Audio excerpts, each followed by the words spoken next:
یہ جو ہماری سوسائٹی اتنی انٹالرنٹ ہوتی جا رہی ہے کہ برداشت ختم ہوتی جا رہی ہے، سننے سنانے کا جو ماحول تھا وہ ختم ہو جا رہا ہے، یعنی دروازے ہم نے مکمل طور پہ بند کر دیے ہیں۔ سب سے پہلے ذرا بنیادی طور پہ میرا خیال ہے بات یہ سمجھنی چاہیے اور ہم لوگوں کو سمجھانا بھی چاہیں گے کہ قرآن و حدیث میں جو معاشرے کا استحکام اور رواداری کا جو تصور پیش کیا ہے، بتائیے ذرا پہلے۔ بسم اللہ الرحمن الرحیم، هو القادر هو الحق هو المعین۔ بہت شکریہ جنید بھائی۔ اہم ترین موضوع اور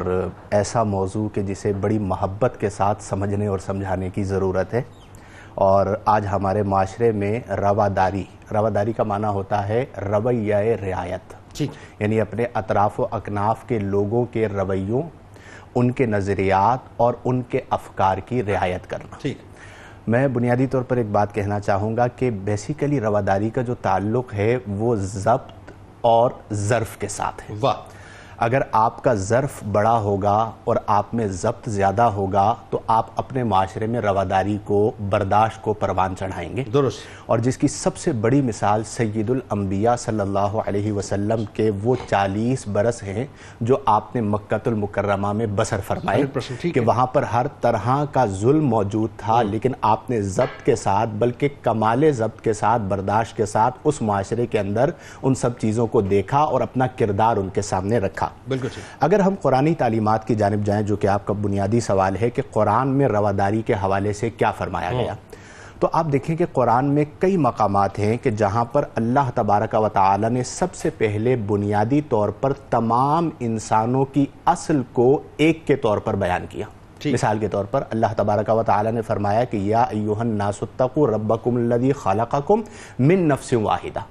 یا ایھا الناس، یہ پیغام ہی رواداری کا ہے کہ اے لوگو ڈرو اس رب سے جس نے تمہیں پیدا فرمایا من نفس واحد، ایک نفس سے، یعنی حضرت آدم علیہ السلام سے، وخلق منہا زوجہا، اور انہی سے ان کی زوجہ حضرت حوا علیہ السلام کو پیدا کیا، وبث منہما رجالا کثیرا ونساء، اور انہی میں سے مردوں اور عورتوں کو پھیلا دیا۔ تو اس اعتبار سے بیان کیا۔ پھر دوسرے مقام پر اللہ تبارک و تعالی نے فرمایا کہ وَلَقَدْ كَرَّمْنَا بنی آدم۔ اب آپ دیکھیں بنی آدم میں نہ گورے کالے کی تمیز ہے، نہ عربی عجمی کی تمیز ہے، بلکہ فرمایا جو بھی اولاد آدم ہے ہم نے انہیں عزت عطا فرمائی۔ پھر اسی طرح جب خلق کا ذکر آیا تو اللہ نے فرمایا لَقَدْ خَلَقْنَا الْإِنسَانَ فِي أَحْسَنِ تَقْوِيمٍ۔ انسان کا ذکر فرمایا کہ ہم نے انسان کو احسن التقویم بنایا، یعنی یہاں بھی جو مخاطب ہیں وہ انسان ہیں، لوگ ہیں، عام لوگ۔ ایک بات میں بڑی اہم ہے، اس کی طرف آپ نے اپنے انٹرو میں بہت خوبصورت اشارہ دیا کہ اللہ تبارک و تعالی نے قرآن میں فرمایا کہ وَلَا يَجْرِمَنَّكُمْ شَنَآنُ قَوْمٍ عَلَىٰ أَلَّا تَعْدِلُوا اعْدِلُوا هُوَ أَقْرَبُ لِلتَّقْوَىٰ، کہ تمہیں کسی قوم کا بغض اس بات پر نہ ابھارے کہ تم انصاف نہ کرو، اعدلوا، انصاف کرو، ہوا اقرب للتقوی، وہ تقوی کے قریب ہے۔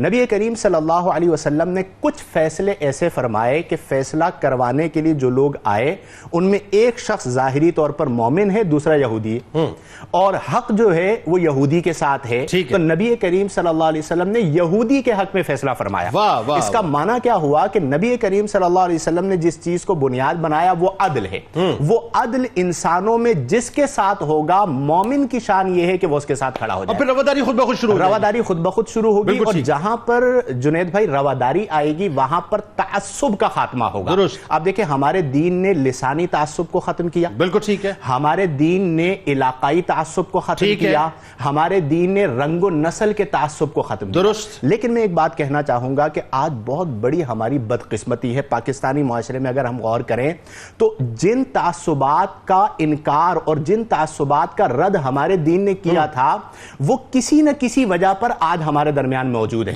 مثال کے طور پر آج ہمارے ہاں علاقائی تعصب بھی پایا جاتا ہے، ہمارے ہاں لسانی تعصب بھی پایا جاتا ہے، اس کے ساتھ دو تین تعصب ہم نے اور لے لیے، مثلا